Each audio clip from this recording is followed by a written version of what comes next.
It's been a while since the last time I made a video, and y'all may remember in the summer of 2020, I installed a HVAC system in my house.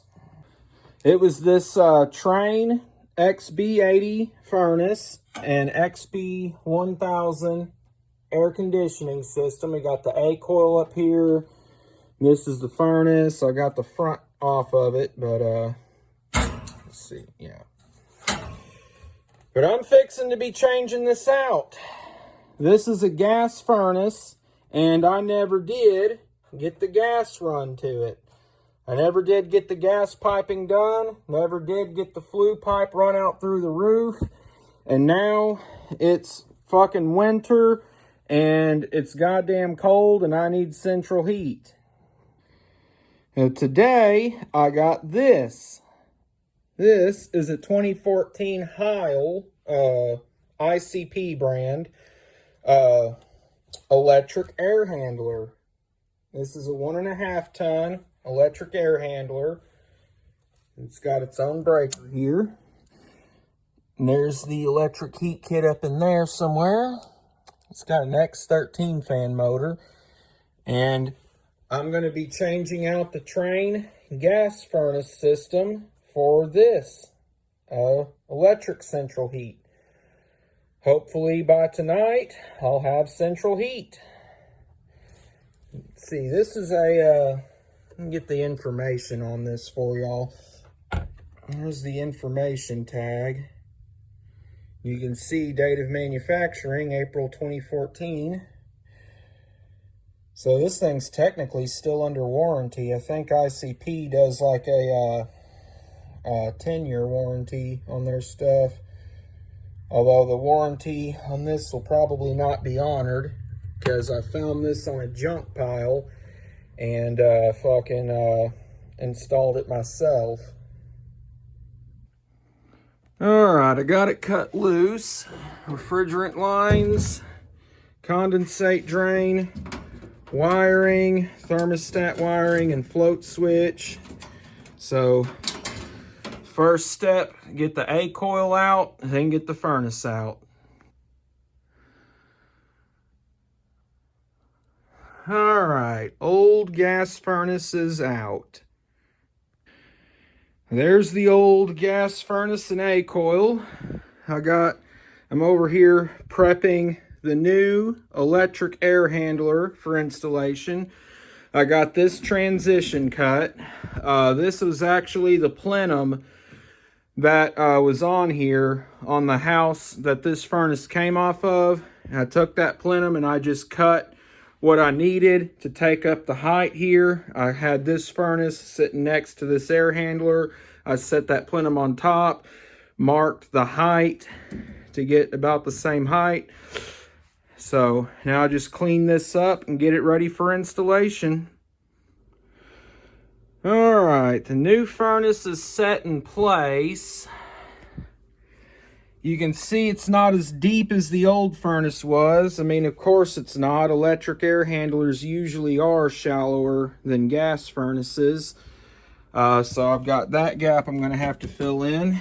I just need to get the transition up, get it put in, get everything taped up and sealed up, and get it wired in. Alright, I got the transition put in. I'm in the process of getting it all buttoned up. As you can see, the transition's a bit smaller than the supply plenum. I got it screwed on two sides with sheet metal screws. That's what my drill's doing up here. But I just got to tape it around, and I got to cut me a little piece to fill in right there. And then cut a piece to fill in right there. All right, that just about does it for the transition. It's all taped up all around. I even managed to get it in the back, taped both on the air handler and on the transition. So all it's left to do now is wire it in. All right, the wiring is all done. There's the thermostat wire. Supply line just goes straight over there to the fuse box. I got it connected to the sub panel taps on the main fuse carrier. I'm not too worried about not having a fuse for it at the fuse box because this unit has its own breaker. And it's just a short little piece just going straight from there to there. So now all it's left to do is fire it up, test it out.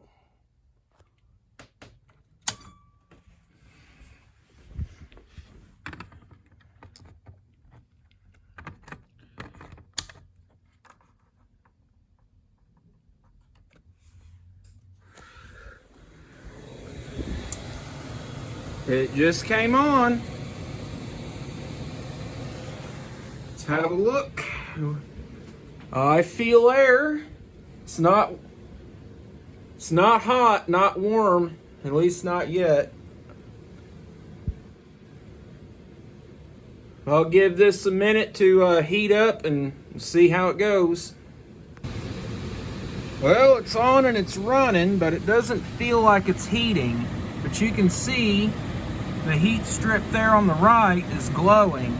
Now, I don't see the other one glowing, so may have a dead heat strip. But I'm gonna go get something to eat. I'll leave this running in here and I'll come back to it. Alright, I got me a piece of sheet metal cut out to fill in that gap that was down there. I put down some mastic, set it in there, nailed it down with roofing nails, and then I mastic the unit to make sure it's sealed to the base here. So the installation is mostly complete. Like I said earlier, I didn't solder back up the refrigerant lines. I'm just leaving them hanging loose up there. And I didn't hook up the thermostat wire to the outside unit because I'm hoping that before cooling season I can get me a new system. This is an R410A system, and my old system was R407C. Well, it was R22, but converted to R407C. As for how this thing is working, one of the heating elements isn't working. That one on the left is not working. The one on the right is working. Now, the one on the left, I diagnosed the issue, and it was a bad ceramic fuse. So I got one of those ordered on eBay. It'll be here hopefully in a few days, and I can get that put in and have both heating elements working. So all that's left to do is get that fuse replaced and get the door put on this thing. And then of course in cooling season, get all this refrigerant stuff done. And even with only that one heating element, it is actually able to heat the house on a mild day. Like today, it only got up to 50 it only got down, to 50 degrees, and this thing had the house heated up to 75 degrees. So yeah, I finally have central heat. Just got to get that other heating element working so that it'll be able to keep up on the nastily cold nights when it gets down to like 20 degrees. I know in the next couple days it's supposed to get down to like 18 degrees and 16 degrees overnight. So hope that fuse gets here soon. Alright, it's a few days later now. I got the new ceramic fuse for this furnace. I've been running it the past few days with that fuse bypassed. But now, I can shut it off, install this fuse, and put the furnace all back together. Don't know how well you guys are going to be able to see this, but both of those heating elements are glowing. You can kind of see in this frame But yeah, both of those heating elements are on and working now, so this furnace is fully back in complete working order. Let me get y'all some light on the situation here.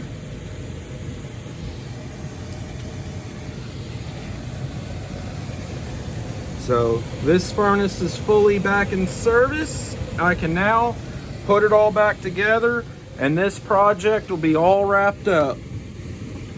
Get my tools up here. All right, that just about wraps it up for now. I got the front panel put back on, screwed back on. The job is now complete. I now have working central heat, electric central heat in my house. I've still got the refrigeration stuff to do, but hopefully that'll be in a couple of months when I can get the money up to buy a new R410A heat pump condenser unit. I'm wanting to get a heat pump to attach to this system because that electric resistive heat, that's going to be expensive. But it's better than no heat, I'll tell you that. And let me see here. Yep, keeping it almost 75 degrees in here. It's fucking, I'd been running it for a few days with that blown thermal fuse bypassed. I know that's not a good thing to do, but that's what I did, and it got me by until the new fuse came in. The system runs much quieter with the front panel on it. Now it should be sucking through the filter. It is. Sucks that filter right up.